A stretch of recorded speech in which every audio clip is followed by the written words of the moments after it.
ఇక జోంక్ వచ్చింది. జోంక్ అంటే జలూక, జలగ. జలగ ఏం చేస్తుందంటే మకర అంటే మొసలి పట్టుకు జలగ పట్టుకు తేడా ఉన్నది.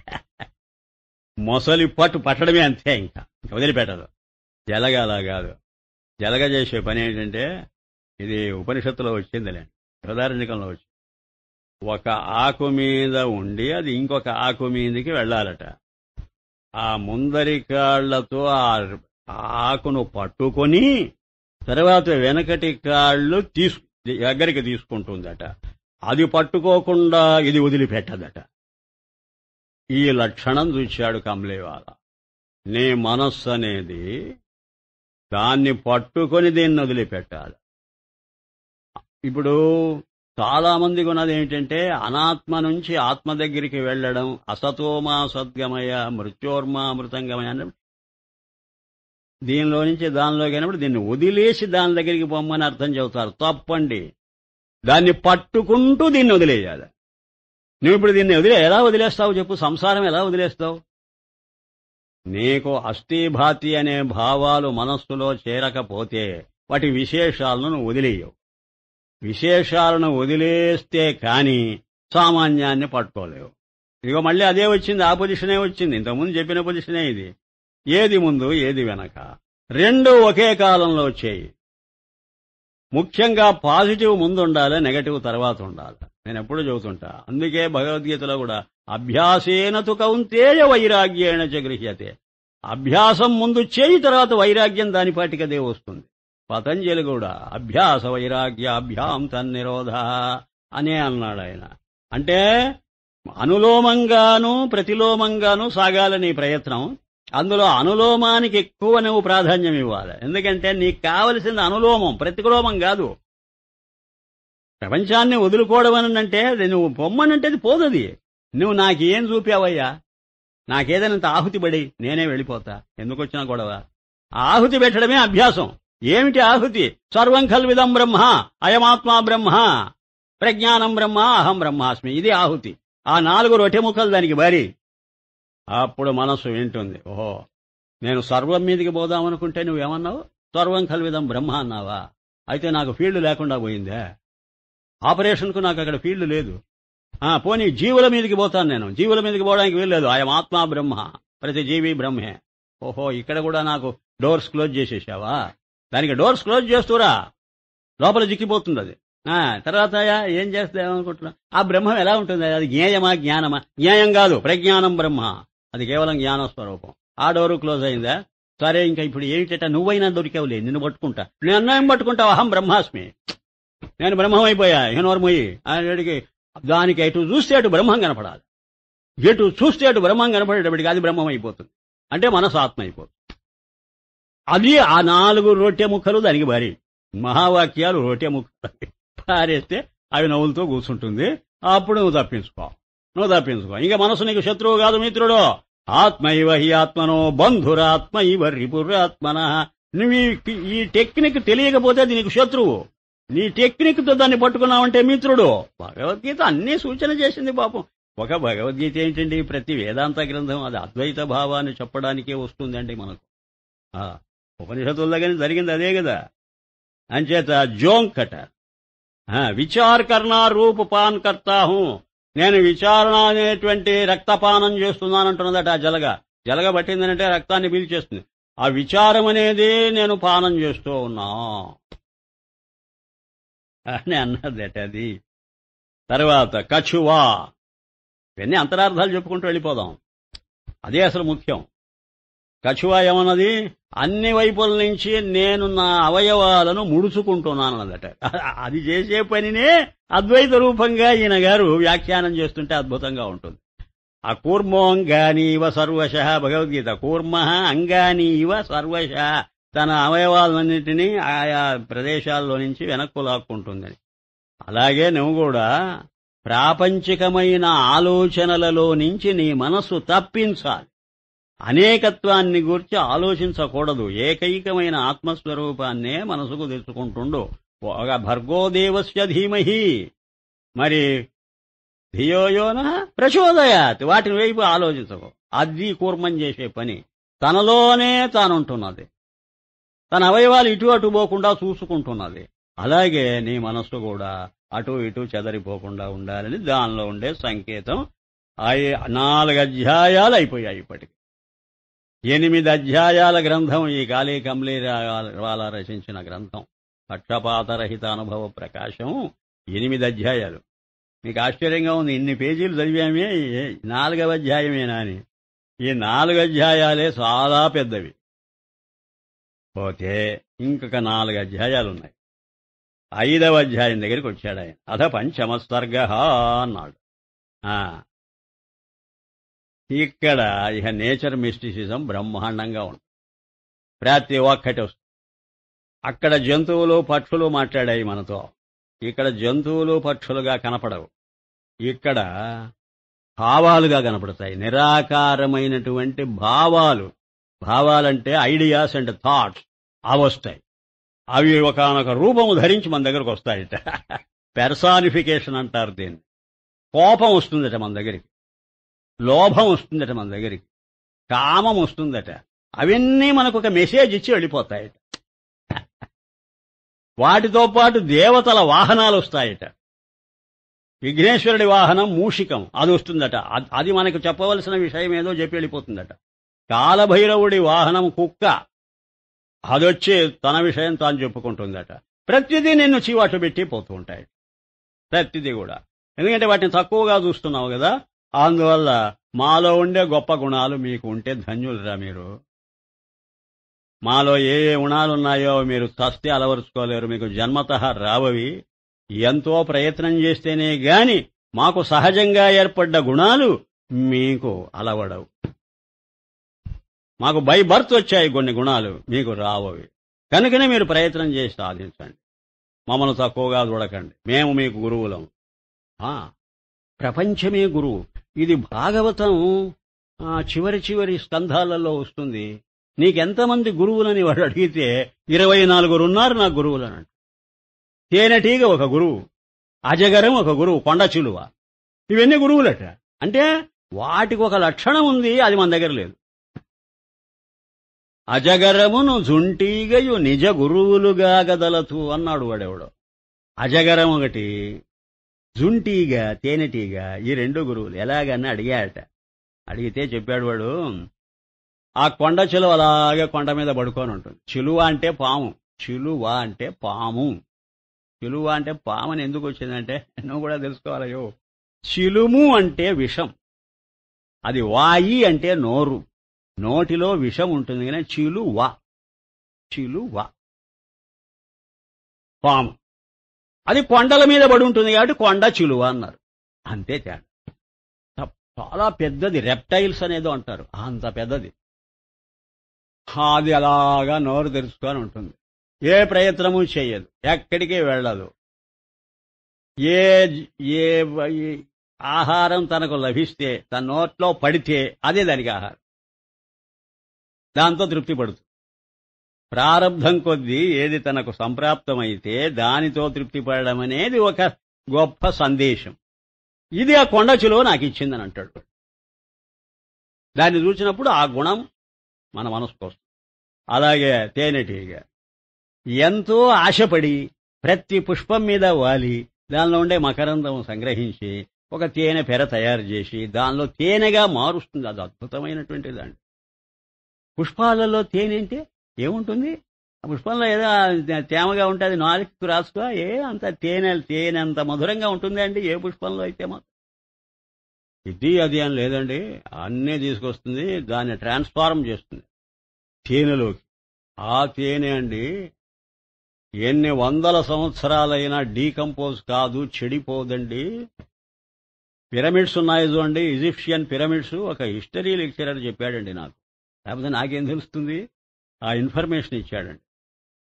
ఆ పిరమిడ్స్ లో మహారాజులకు కావాల్సిన ఆహార పదార్థాలన్నీ పెట్టి, అంటే వాళ్ళ నమ్మకాలు లేండి పాపం. చాలా కాలం ఈజిప్షియన్ సివిలైజేషన్ పోయమ్మ, మన వేదకాలం నాటి సివిలైజేషన్ అది. వాళ్ళు చచ్చిన వాడెక్కడికి పోలేదు. వాళ్ళ ఉద్దేశం ఆ శరీరంలో కదలకుండా మెదలకుండా కూర్చొని ఉన్నాడు.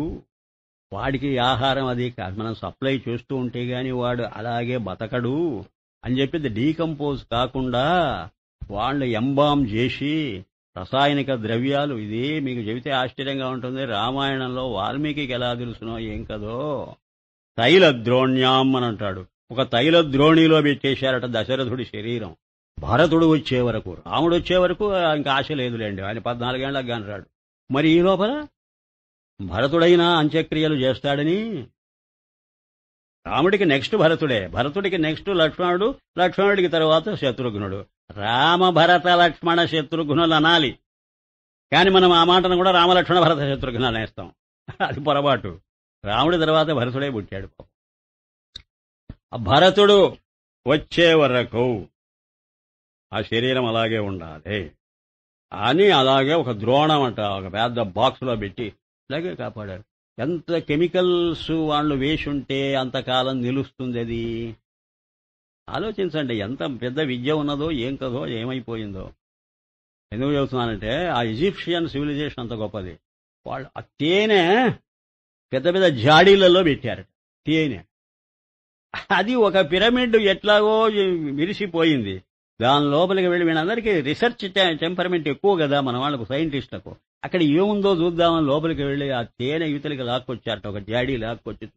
అది ఈ నాటికి రాసుకుంటే చచ్చిపోతామో ఏమో, 1000 సంవత్సరాల క్రిందటి తేనె అది. ఒక కుక్కకో దేనికో వేస్తే బ్రహ్మాండంగా తిరుగుతున్నదట, అది యాక్టివైజ్ అయిందట. అది ఓయమ్మ ఇది చాలా గొప్పగా ఉన్నది అని నాకు అమోఘంగా ఉందట, చెడిపోలేదట ఆ తేనె.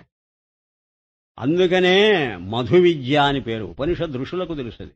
మధుబ్రాహ్మణం, మధు విద్య, మధువాతాస్ పవన్. అయితే ఆ మంత్రం నేను మర్చిపోతున్నా. అన్ని మధు మధు మధు అని వస్తుంది ఒక మంత్రం. అంటే మధు అంటే తేనె అసలు. దానికి అది పర్మనెంట్ వాల్యూ ఉన్నది, దానికి అది శాశ్వతంగా ఉంటుంది అని అర్థం అట. అస్సలు పరమాత్మ మధు, మధుసూదనుడు, మధువు అనేటువంటిది పరమాత్మకే వర్తిస్తుందని. మాధవుడు మధువులో నుంచి వచ్చిందే మాధవ. అన్నీ ఉన్నాయి. ఎక్కడ ఎంత బ్యాక్గ్రౌండ్కి వెళ్ళిపోతే మనకు అసలు అంతుబట్టి సావదు. మనం ఆ సంకేతాలన్నీ మరిచిపోయాం. ఇదిగో ఇలాంటి మహానుభావులు వాటి అర్థం చెబుతూ ఉంటే ఓహో ఇది కదా అది కదా అని అనుకుంటూ ఉంటాం అంతవరకే. వాళ్ళు కూడా అద్వైత భావం మన మనస్సుకు పట్టడం కోసం ఎంతో అంతే వ్రాస్తారు, కానీ అంతకు మించి కేవలం ఇది చెప్పడం కోసమే లేరు వాళ్ళు. ఇంకా ఇవి చాలా బాగుంటాయి. భావాలే వస్తాయి. అంతర్దృష్టి ఇదొక భావం అట. అంతర్దృష్టి, అంతర్ముఖ సమారాధ్య బహిర్ముఖ సుదుర్లభ. అంతర్దృష్టి ఎలా ఉండాలో చెబుతున్నదట. నిర్మల సృష్టి వాలి సభ లోపలికి వచ్చిందట అంతర్దృష్టి. ఆ దృష్టియే వచ్చిందట. వచ్చి ఏమయ్యా నిర్మలమైన దృష్టి ఉందా మీకు ఈ సభాసదులకు?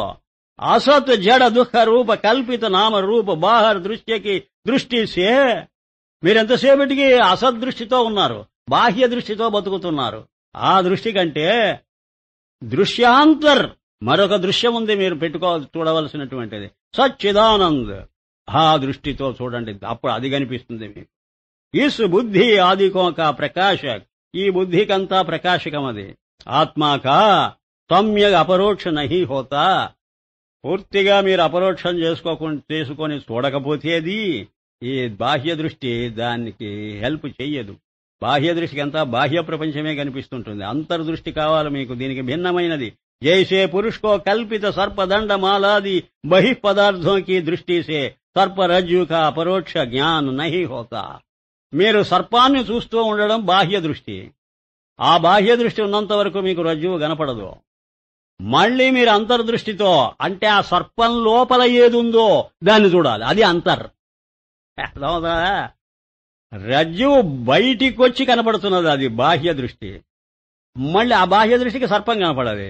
ఆ సర్ప శరీరంలో ఏమున్నది? రజ్జు ఉన్నది. సర్ప శరీరం లోపల రజ్జు శరీరం వ్యాపించున్నది. రజ్జు శరీరాన్ని సర్ప శరీరం కప్పేసింది. ఏది కప్పుతుందో అది బాహ్యం, ఏది కప్పబడుతుందో అది ఆంతర్యం. తెలుసుకోండి. మాలాది దండ మాలాదులే కనిపిస్తుంటాయి మీకెంతసేపటికి. బహిః పదార్థంకి దృష్టిసే సర్ప రజ్జుక అపరోక్ష జ్ఞాన్ నహి హోతా. రజ్జు మీద దృష్టి పెట్టుకున్నప్పుడే రజ్జువు కనపడుతుంది, అది అపరోక్షం. అంటే ఇప్పుడు పరోక్షం అది. ఇప్పుడు రజ్జువు పరోక్షమైపోయింది. ఇప్పుడు అపరోక్షం ఏది చెప్పండి? సర్పం. సర్పం ప్రత్యక్షంగా కనపడుతున్నది. ప్రత్యక్షం కాకుండా పోయిందేది? రజ్జువు. ఇప్పుడు మనకు కనపడుతున్నది మనస్సు. ఇది బాహ్యం. దాని లోపల ఉన్నటువంటి రజ్జు ఏది? సచ్చిత్తులు. ఇప్పుడు నేను చెబుతాను. మనస్సు లోపల ఉన్నదేమో చిత్సామాన్యం, అది రజ్జువు. బాహ్య ప్రపంచం లోపల ఉన్నది సత్సామాన్యం, అది రజ్జువు. ఇక్కడ సామాన్యం, అక్కడ సామాన్యం మరుగుపడ్డాయి. ఇక్కడ మరుగుపుచ్చినటువంటిది రూపం, అక్కడ మరుగుపరిచింది నామం. నామం అంటే ఐడియా, రూపం అంటే థింగ్ ఆర్ ఫారం. చూసారా? ఐడియాస్ అండ్ థింగ్స్ ఇవి బాహ్యంగా కనబడుతున్నాయి మనకు. కనుకనే ఇది సంసారం అయింది. ఇప్పుడు నువ్వు ఎంతసేపటికి నీకు నేను అనే భావం ఏమిటి చెప్పు? నీకు నేను అనంటే ఏది చూసి నేనంటున్నావు? నీ ఆలోచనను చూసి అంటున్నావు. నీ ఆలోచనను పక్కన పెట్టి, నీ అనుభవాలను పక్కన పెట్టి నేను చూపుతాం. అదుగో ఇక్కడ కూడా సర్పమే. నీకు యావజ్జీవం నిన్ను నడుపుతున్నది, నీ జీవితాన్ని నడుపుతూ ఉన్నది నీకు సర్పమే గాని రజ్జువు కాదు. రజ్జువే అయితే జ్ఞానంగానే ఉండిపోవాలి. నువ్వు ఉండవుగా. ఒక క్షణం నువ్వు ఆలోచన లేకుండా ఉండగలవా? అదిగో జీవభావం వచ్చేసింది. ఇకపోతే నువ్వు ఏది చూస్తుంటే ఇది మైకం చూస్తావు, అది బల్లాన్ని చూస్తావు, ఇది పుస్తకం చూస్తావు, ఇవన్నీ సద్విశేషాలుగా మారిపోయాయి. ఇక్కడ ఉండే సత్తును కప్పేశాయి ఇవి. ఇక్కడ ఉండే mere existence is covered with forms. ఈ ఫారమ్స్ వచ్చి దాన్ని కప్పేసి, ఈ ఫారమ్స్ ను పక్కకు దోశాయి. ఆ లోపలే ఉన్నది ఏది? ఆ ఖాళీ. ప్రతి రూపంలో ఖాళీ ఉందండి. ప్రతి అణువులో ఆకాశం ఉన్నదనే మాటకు అర్థం అది. ఇప్పుడు ఈ సైంటిస్టులు ఆ మాట చెబుతున్నారు, ప్రతి చోట ఖాళీయే ఉన్నది అని, లోపల వెలపల. అందుకనే ఉపనిషత్తు తదంతరస్య సర్వస్య తదు సర్వస్యాస్య బాహ్యత ఈశావాస్యం. ఆ లోపల దేవునది ఆత్మే ఉన్నది, వెలపల ఆత్మే ఉన్నది అంటే ఇంకా ఈ అనాత్మేమైంది. ఆ ఆత్మే నువ్వు ఆత్మాని గుర్తించకుండా చూస్తున్నప్పుడు అనాత్మగా మారి ఆ అనాత్మను తాను దుప్పటి కప్పుకున్నట్టు కప్పుకున్నది. అర్థమైంది? ఆ జలమే ఆ నాసుగా పాచిగా మారి ఆ పాచిని నాసును తన నెత్తిన కప్పుకున్నది ఆ జలం. ఆ అగ్నే ఆ జ్వాల పైకొచ్చి దానిలోంచి పొగగా మారి ఆ పొగను తన నెత్తిన కప్పుకున్నది. ధూమకేతువు. ఆ ధూమాన్ని ఒక జెండా చూపినట్టు చూపుతున్నాడు. బాగుంటుంది. అంటే అప్పటికి రెండు లేవు. దాని నెగటివ్ దాని పాజిటివ్ను కప్పేసిందండి. ఈ రహస్యం చెప్పడానికి వచ్చిందట అంతర్దృష్టి. విచారేతో నీకు విచారణ లేక పాడైపోతున్నావు. రజ్జు జ్ఞాన పూర్వకి సర్పాదికోక జ్ఞాన్ హోతా హై. రజ్జు జ్ఞానం ఉంటేనే నీకు సర్పజ్ఞానం కూడా దానిలో కలిసి వస్తుంది. నీకు అది తెలియదు. సర్పజ్ఞానమే ఉంటే రజ్జు జ్ఞానం కలిసి రాదు. అధిష్టానాన్ని చూసినప్పుడే ఆరోపితం కూడా దానిలో కలిసి ఉంటుంది. ఈసుసే బహిర్నామరూప దృష్టి త్యాగకే. అందువల్ల మీకు నేను ఇచ్చే సలహా ఏంటంటే ఆ బాహ్యమైన నామరూప దృష్టి వదిలేసి అంతర్మనాది అంతఃసాక్షికో నిజాత్మ రూపు జానో. నీ మనస్సు మొదలైన ఈ సామగ్రికంతా ఏది సాక్షిగా ఉంటున్నదో దాన్ని పట్టుకోండి మీరు చేతైతే. శాంతి బోలి. అప్పుడు శాంతి అని ఆవిడ లోపలికి వచ్చిందంటే శాంతి వచ్చి ముझे శాంతి కో అస్థి భాతి ప్రియ స్వరూప పదమే అంతర్బాహర్ కా విభాగ్ నహి. శాంతిని నేను చెబుతున్నాను వినండి.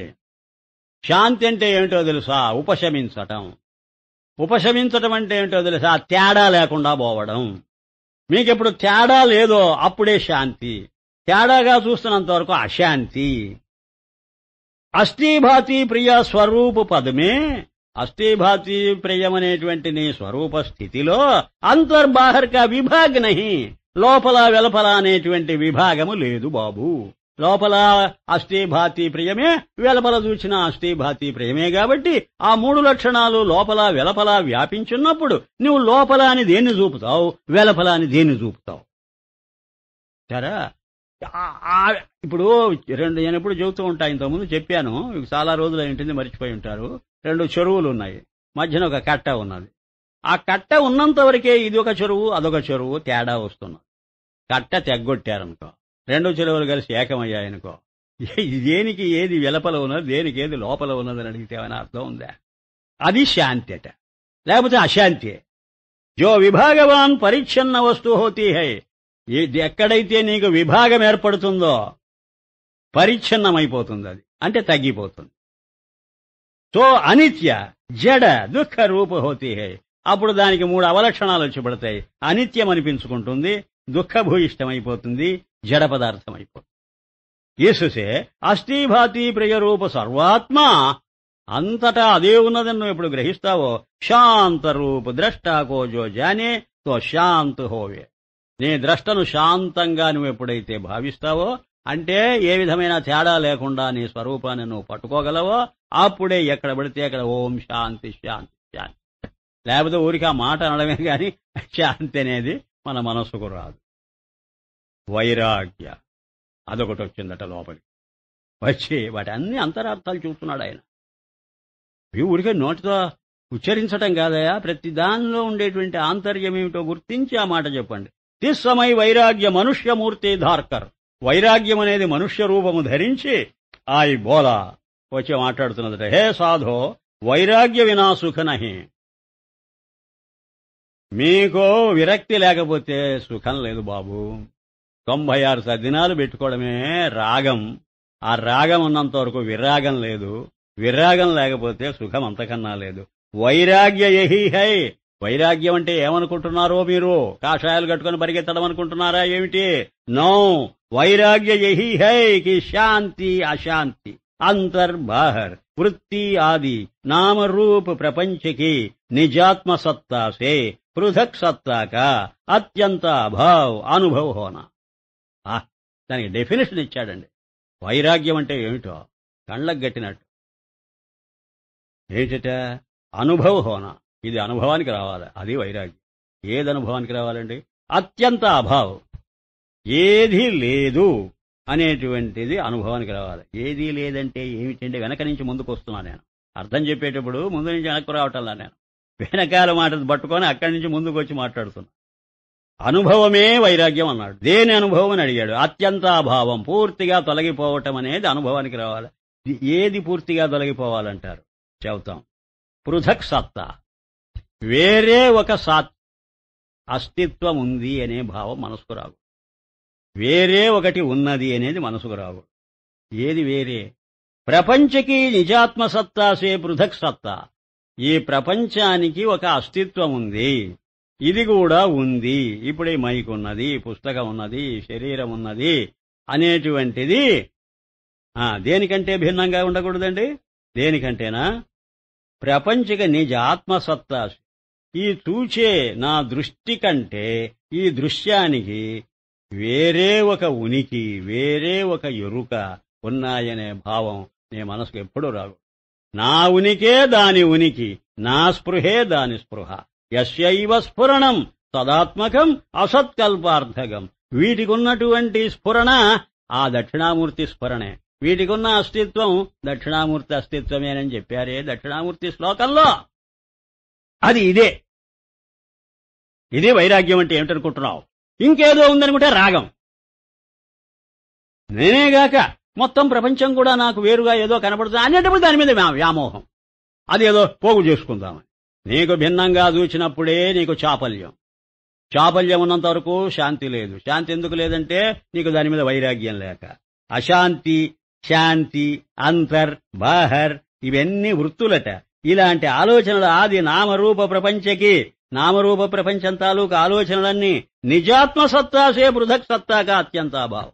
నీ స్వరూపం కంటే వేరుగా చూడకపోవడమే వైరాగ్యం.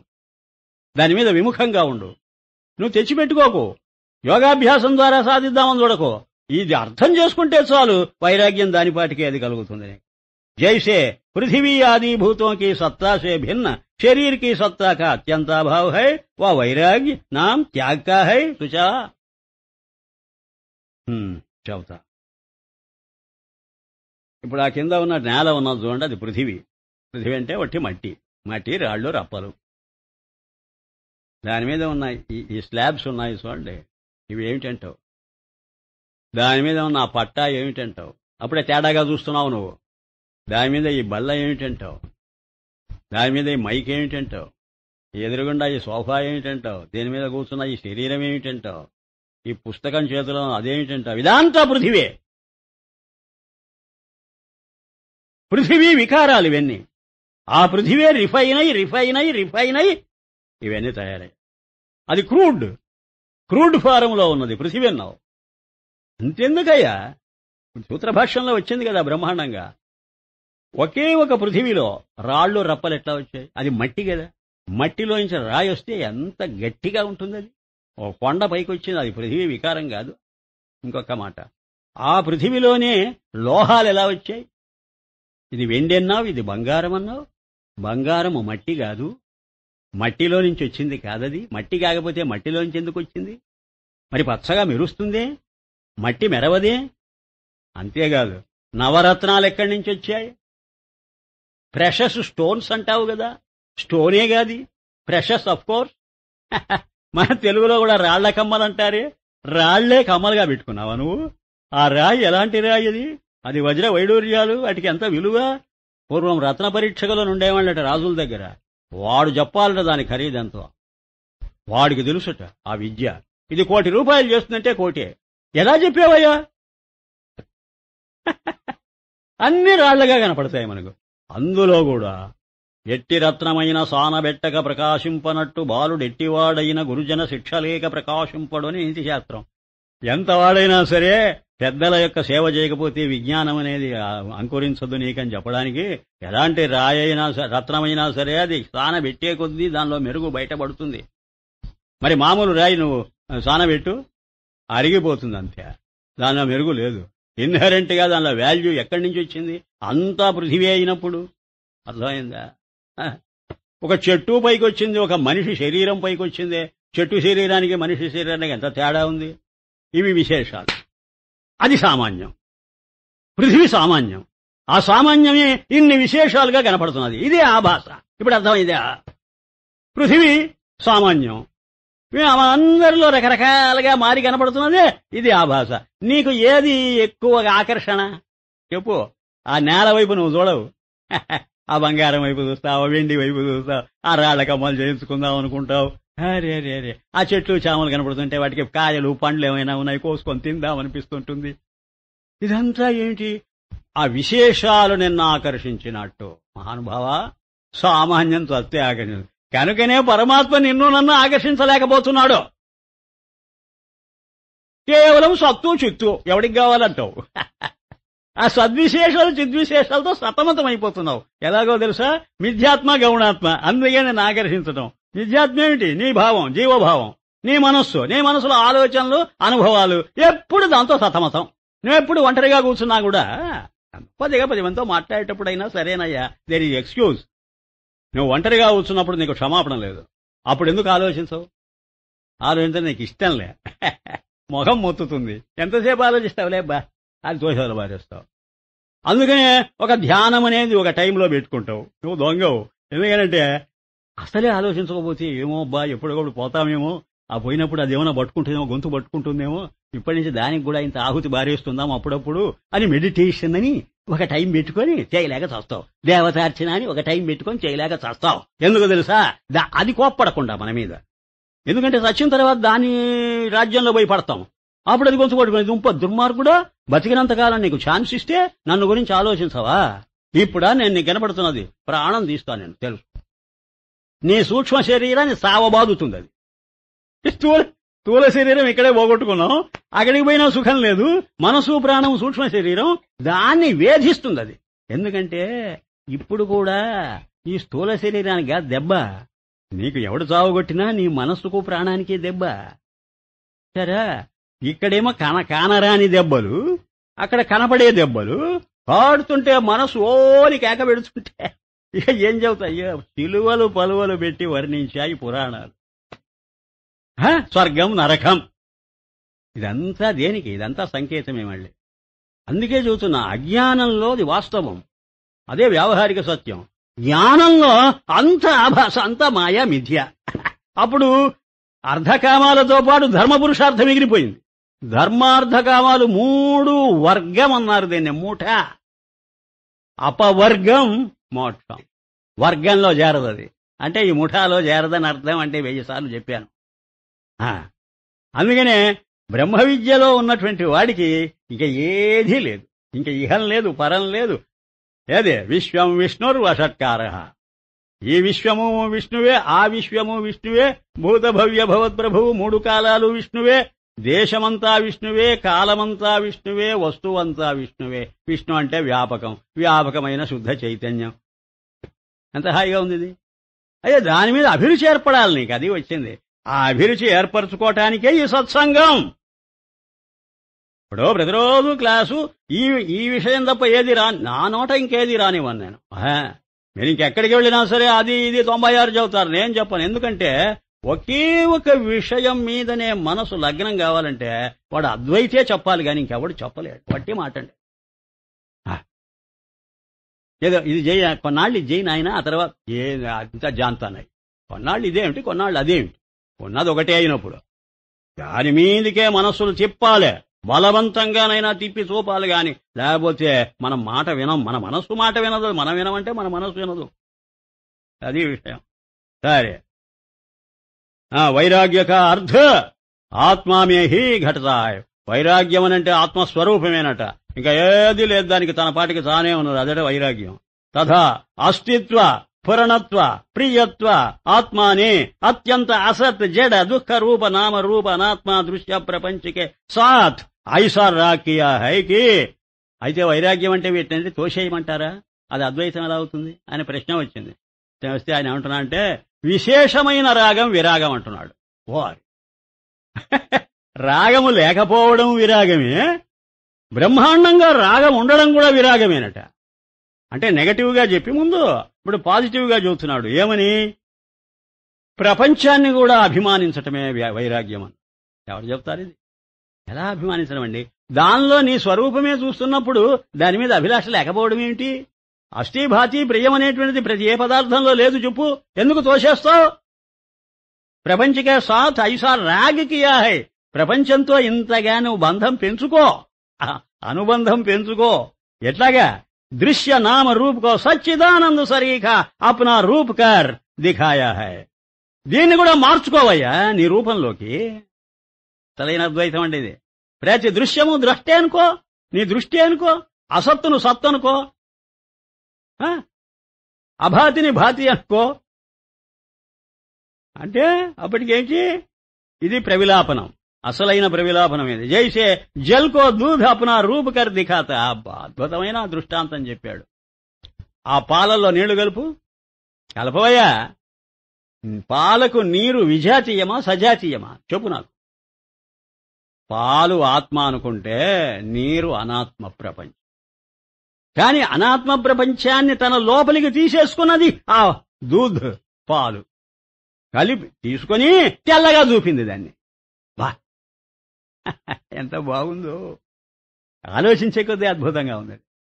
నీటిని తోసేయలేదు పాలు. ఎవరన్నా పోస్తారనుకో పాలల్లో, రానండి, అవి కూడా నా స్వరూపంలోనే చేరిపోనివ్వండి తెల్లగా. అలాగే అసత్తు సద్రూపంగా మారిపోవాలి, అచిత్తు చిద్రూపంగా మారిపోవాలి. అప్పుడు అసత్తు సద్రూపంగా మారితే ప్రపంచం ఎగిరిపోయింది, అచిత్తు చిద్రూపంగా మారితే జీవుడు ఎగిరిపోయాడు. జీవ జగత్తులు అంటే ఆ నీరు కనపడదు, ఇక అవి పాలుగా కనపడతాయి. అలాగే సచ్చిద్రూపంగా మారిపోతుందన్నమాట మొత్తం ప్రపంచం, జీవభావం. ఈ రెండో కూడా ఇది హాయిగా ఉంది. ఇస్తే దూధౌర్ ఆత్మ పరం రాగి అయ్యట. ఆ పాలుకు ఎక్కువ రాగం ఉందట పాపం ఆ నీటి మీద. అలాగే ఆత్మకు కూడా అనాత్మ ప్రపంచం మీద ఎంతో ఉందట పాపం మమకారం. అది మంచిదట ఆ విధంగా ఉండడం. తథా జైసే ఆకాశచారీ భూత భౌతిక ప్రపంచ సాక్షాత్कार आकाश का तिरस्कार करे तो भी बिना बुलाए मान के सर्व के व्यवहार का निर्वाहक आकाश अवकाश देना रूप परम प्रीति करता है. చూచారా? ఇంకొక ఉపమానం పెడితే మరీ అద్భుతంగా ఉంది. ఆకాశం అట, దేన్ని చూచినా అది చీచా అనవచ్చు. ఏటా సూర్యమండలం ఛీ, ఏంటి చంద్రమండలం ఛీ, ఏదో భూమండలం నల్లగా వచ్చింది బే పనికి రాదని అవుతున్నట్టు. ఎందుకంటే అది స్వచ్ఛంగా ఉంది. ఆకాశం పల్సగా వ్యాపించినది, సర్వత్రా నిరాకారంగా ఉన్నది. దాని స్వభావం అది. సర్వత్రా ఉన్నాను నేను. అదేంటి ఆ సూర్యుడు ఎక్కడ పడి ఉంటాడు? వాడు ఏంటి భూమి ఇక్కడ తిరుగుతున్నది? నేను నిరాకారంగా స్వచ్ఛంగా ఉంటే ఇవన్నీ ఏంటి అస్వచ్ఛంగా మలినంగా ఉన్నాయి అని అనవచ్చు. కానీ మళ్ళీ కలుపుకుంటుంది. తనలో కలుపుకొని ప్రతి అణువు వ్యాపించి వాటిట్లో మీరు కూడా ఉండండి, ఇంకెట్లాగూ ఉన్నారు, నేను వద్దన్నా మీరు పోరు, సరే నా రూపంలో చేరిపోండి మీరంతా, అవకాశం ఇస్తా అంటుందందటది. అవకాశ దేనా రూప్, అవకాశం ఇవ్వడమనే పరమ ప్రీతి కర్త హై. వాటి మీద ఎంత అభిమానం ఉంటే వాటికి అవకాశం ఇస్తుంది. ఎవరికైనా అవకాశం ఇస్తావయ్యా నువ్వు మీ ఇంట్లో? మీ వాళ్ళు అయితే కానీ ఇవ్వవు. నువ్వు నీకు బాగా ఎవరి మీద ఆ భక్తి భావం ఉంటుందో అలాంటి పెద్దలు వచ్చిన అవకాశం ఇస్తావు, ఆతిథ్యం ఇస్తావు, అంతా ఇస్తావు కదా. ఇంకా చుట్టాలు పక్కాలు అయితే నువ్వు వద్దన్నా పోరు కదా. మరి ఇవన్నీ చుట్టాలు పక్కాలు లాంటివి. ఆకాశాన్ని, సూర్యుడు, చంద్రుడు, నక్షత్రాలు, మన శరీరాలు, అవకాశ దేనా రూప పరమ ప్రీతి, ఎంతో వాటి మీద ప్రీతి ఉంటే గాని ఆ పని చేయదు. పరంతో అయితే గొప్ప విషయం ఏమిటంటే ఎంత ప్రీతి ఉండే అన్నింటినీ తన లోపలికి తీసేసుకుంటున్నదో అంత అంటీ ముట్టకుండా ఉండాలి. ఇదే అద్వైతం. అనాత్మ ప్రపంచాన్ని తన లోపలికి తీసేసుకున్నా ఆత్మ ఆత్మగానే ఉంటుంటుంది. అహమస్మి అహమస్మి అనే ఉంటుంటుంది. పరమ ప్రీతికర్త హై పరంతు సర్వమహి, అన్నింటి లోపల రహతేభి, అన్నింటి లోపల తాను ఉంటూ కూడా అతి అలిప్త హోకే పరమ త్యాగి హై. తాను నిర్లిప్తంగా ఉండడమే త్యాగం, అన్నింటినీ లోపలికి తీసుకోవడమే రాగం. ఇది రాగమా త్యాగమా? వదిలేస్తే విరాగమన్నావు, విశేషంగా దాన్ని మన్నిస్తే విశేష రాగం విరాగమన్నావు. విరుద్ధమా విశేషమా? పాజిటివ్ నెగటివ్ రెండు ఏకమైనటువంటి భావం ఇది. అద్భుతం. అందుకే ఆత్మా సర్వకో చైతన్యతాదీకే, అలాగే ఆత్మస్వరూపం కూడా అన్నింటినీ ఉంది ఉంది అని చెబుతుంటుందట. అదట వాటిని అభిమానించటం. ఇప్పుడు ఈ మైకు ఉన్నది అని చూస్తున్నా, నా ఉనికినే దానికి ఆరోపించా. నేను పొందే సౌకర్యాలన్నీ దానికి పంచిపెడుతున్నా. నేను నాకు స్ఫురిస్తున్నా, నువ్వు కూడా నాకు స్ఫురిస్తున్నావు, దిగులు పడకు నాయనా, నేను చూస్తూనే ఉన్నానులే, నేనేం కాదనలేదు కదా అని అంటుండాలట, దాంతో మాట్లాడుతుండాలట. చైతన్య సరీఖాకర్త, చైతన్యంతో ఏకం చేసి చూస్తుంటుందట. ఇస్సే సర్వక అతి ప్రియతమహే, అందులోనే ఆత్మ అంత ప్రియమట. చూచారా, ఇప్పుడు ప్రియం అనే మాటకు ఆయన చెబుతుంటే అర్థం నేను ఎక్కడ గ్రంథాలలో వినలేదండి. అష్టీభాతి తెరవలేదు గాని ఈ ప్రియం ఏమిటి అని. ఇప్పుడు ప్రియానికి ఆయన ఎంత అర్థం చెప్పాడు చూడండి. అన్నింటినీ తన లోపల ఇముడుచుకొని తాను అన్నింటి లోపల ఉంటూ అన్నింటినీ తన క్షేత్రం దాటిపోకుండా తప్పిపోకుండా పట్టుకొని ఉండడం. ఎంత దాని మీద ప్రీతి ఉంటే దాన్ని ఎక్కడికి పోనివ్వకుండా తన దగ్గర పెట్టుకుంటుంది ఆకాశం. ఇది ప్రియం. అయితే మరి ఆకాశం కూడా దెబ్బతింటుంది, తినదు. అవకాశం ఇస్తుంటుంది, తన స్వరూప జ్ఞానం మరిచిపోదు. నేను నిర్లిప్తంగా ఉన్నాను, నేను నిరాకారం కదా అనే భావం దానికి ఉంటూనే సాకారమైన పదార్థాలన్నింటినీ తన లోపల చూపుతూనే ఉంటుంది. అది ఇసే సర్వక అతి ప్రియతం హై, మనాది సర్వ జగత్కే మాహి అలిప్త హోనేసే. అయితే దేంతోటి లిప్తం కాదు గనుక పరమ వైరాగీనాం త్యాగి భీ హై. త్యాగి కూడా అదే. క్రోధం అట. క్రోధం అనేది అది వచ్చిందట, కోపం లోపలికి వస్తున్నదట కోపం. పునః క్రోధ అభిమాని దేవత అట. ఒక మాట వినండి, అది ఎలా వచ్చిందని అడిగితే చెబుతున్నాడు. ఇది ఉపనిషత్తుల మాటే. భూతం దేవత అని ఒక మాట చెప్పి ఉన్నాను ఇంతకుముందు, గుర్తుందో లేదో మీరు నోట్ చేసుకున్నారు. సూర్యమండలము భూతం. భూతం అనంటే ఏది బయటపడుతుందో అది భూతం. అంటే ఆవిర్భూతం. భూతం అంటే ఆవిర్భూతం, that which is exposed, that which is manifested, దానికి భూతమని పేరు. ఇది ఒక భూతం అంటే ఈ మైకో ఇది బయటపడదండి, దాని మూల రూపం బయటపడనివ్వదండి. దానికి వెనకాలకు నువ్వు వెళ్ళిపోతే ఎక్కడి నుంచి తయారైందని, ఇది అసెంబుల్ కాకపూర్వం, మ్యానుఫ్యాక్చర్ కాకపూర్వం అది ఏమిటంటే అది అభూతం. అంతకంటే ఇంకా ముందుకు పోతే ఎనర్జీ, అది మ్యాటర్ అయింది. ఆ ఎనర్జీ దేవత, శక్తి రూపంగా ఉన్నదే వ్యక్తమైందన్నమాట. ఆ శక్తికి అవ్యక్తమని పేరు. అవ్యక్త దశలో అది శక్తి, అది దేవత అనే మాటకు అర్థం. వ్యక్తమైతే అది భూతం. ఇప్పుడు సూర్యమండలం అవ్యక్త దశలో అది ఏమిటో, అది ఒక కాస్మిక్ ఎనర్జీ, అది ఆ రూపంలో బయటపడ్డది. భూమి ఈ రూపంలో బయటపడ్డది. మనం కూడా పరమాత్మ శక్తే వ్యక్తమై ఈ శరీరంగా పిండాండంగా తయారైంది. కనుకనే మనలో ఇంకా ఎనర్జీ ఉంది, దాని యొక్క లక్షణాలున్నాయి. కనుకనే మళ్ళీ అది అయ్యేటువంటి అవకాశం ఉంది. తత్వమసి, ఆ తత్తు త్వం అయింది. కనుక ఈ త్వం మళ్ళీ తత్తు అవ్వడానికి అవకాశం ఉంది ఉపయోగించుకుంటే. లేకపోతే ఇంతే మన గతి. అది విషయం.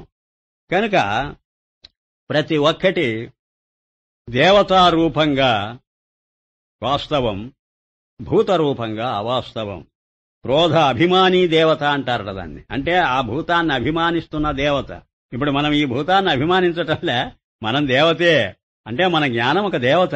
నిరాకారమైనది దేవతండి, దాని ఆకారం భూతమండి. ఇంకెందుకండి, సింపుల్ గా చెబుతున్నా. నిరాకార దశలో అది దేవత, సాకారమైన దశలో అది భూతం. మనలో నిరాకారము జ్ఞానం, అది దేవత. అదే స్వాత్మదేవత అంటుంటుంది అమ్మవారు త్రిపురారహస్యంలో. స్వాత్మదేవత, నీ ఆత్మే నీకు దేవత అని అంటుంది. చూచారా, నీ శరీరము, ఇంద్రియాలు, అవయవాలు ఇవన్నీ భూతాలే. మనుష్యమూర్తి ధారణకర్ స్వభామే ఆయా బోలా వచ్చి మాట్లాడుతున్నదట ఆ దేవత. హే ప్రియవరో, గురు ఉపదేశసే ప్రథం ఏ వృత్తి రూప క్రోధిక సాక్షి ఆత్మ అక్రోధేయ. ఈ వృత్తి రూపం ఆలోచన అనేదే క్రోధం. ఆ ఆలోచనకు సాక్షి అక్రోధం, శాంతంగా ఉంది. ఎప్పుడు నీలో ఉండేటువంటి జ్ఞానం శాంతంగా ఉంటుంది. అది పొంగిందో అది కోపం. ప్రకోపం అని అంటుండేదండి, ప్రకోపించింది. రోగం మళ్ళీ తిరగబెట్టిందని చెప్పడానికి ప్రకోపం అయిందని అంటారు. అంటే దానిలో నుంచి పొంగి బయటికి వస్తే అది కోపం అన్నావయ్యా. ఇప్పుడు ఒక్కటండి, మనం ఇప్పుడు మామూలుగా ఉన్నప్పుడు మనం జ్ఞానస్వరూపమేనండి. నేను నేను అని అనుకుంటుంటాను, నేను ఉన్నానని. ఉన్నటువంటి నాకేదైనా కోపం వచ్చింది అప్పుడు దేనిలో నుంచి వచ్చింది అది? ఈ శాంతంగా ఉన్నటువంటి ఈ జ్ఞానమే పొంగేసరికి అది కోపం. కారణకి ఏమిటట కారణం? అసత్ జడ దుఃఖ రూప నామరూప దేహాది మ్లేచ్ఛ సచ్చిదానంద శుద్ధ आत्मा को निज रूपवत निज रूप कर देखता है तो भी ఆత్మా క్రోధ నహి కర్తా. తన రూపాన్నే అది ధరించి కనిపిస్తున్నప్పటికీ, తన ఆస్తి కొట్టేసినప్పటికీ అనాత్మ ప్రపంచం కోప్పడదట. ఆత్మ కోపం లేదట. అది నా స్వరూపమే కదా, దాని ఉపదిగారులే, అది ఉంటే ఉండని, అది కనిపిస్తే కనిపించని అని ఎవరికి కూర్చుని ఉల్టా సత్తా స్ఫూర్తి దేతా హై. అంతేగాక దానికి తన సత్తా, తన స్ఫూర్తి దాన్ని పంచి పెడుతుందట. పాపం పంచి పెడుతుందట. ఇసుసే అక్రోధీ హై. తనలో నుంచి ఏదో నామము రూపం ఉన్నదనే భావం పైకొస్తే కోపం అట. అవి కూడా అస్థి భాతీయ కదా అని అర్థం చేసుకుంటే శాంతి అట. గురు ఉపదేశ పీछे देहादि नाम रूप जगत का अत्यंत अभाव जानना रूप हिंसा कर देता है. इससे ये आत्मा अतिक्रोधी है. గురూపదేశం అయిన తరువాత ఈ నామరూపాలన్నీ ఏమీ లేవు, ఇదంతా నాలో లయమైపోయాయి అని వాటి ముఖం చూడకపోతే అతి కోపం అట. దానికి అతిక్రోధం అని పేరట. ఇంకా అసలు మిగలకూడదట. అది మిగిలితే ఒప్పుకోదట. అయితే దానికి ప్రమోషన్ ఇచ్చింది కాబట్టి క్రోధం కాదు అది. ప్రమోషన్ ఏమిటి? తన స్వరూపం. తన స్వరూపంలోనే లయమైపోతే ఇంక కోపం ఏమిటి? ఇప్పుడు బే ఆఫ్ బెంగాల్కు ఆ నదులంటే కోపమా కాదా? కోపం అంటే కోపం అనవచ్చు. వస్తున్నాయి దగ్గరికి, దాన్ని రిసీవ్ చేసుకుంటున్నది, అది శాంతం. కోపం ఏమిటో తెలుసా? నువ్వు ఆ రూపంలో ఉంటే చంపేస్తా, జాగ్రత్త. నాకు భిన్నంగా ఉంటావా నువ్వు? నాకు భిన్నంగా ఉంటే నాకు కోపం వస్తుంది నీ మీద అని అంటుంటుందట. తనకు అభిన్నం అయితే శాంతంగా ఉంటుంది. కోపము శాంతం ఆల్టర్ అవుతూ ఉంటాయి. తనకు భిన్నమైన దాన్ని బతకనివ్వకపోవడం కోపం, తన స్వరూపంగా చూసుకోవటం అకోపం, శాంతం. ఈసుసే ఏ ఆత్మ అతిక్రోధి హై అని అంటే అనవచ్చునట. దాని సంకేతం అలా వివరిస్తున్నాడు. ఓం శాంతి శాంతి శాంతి.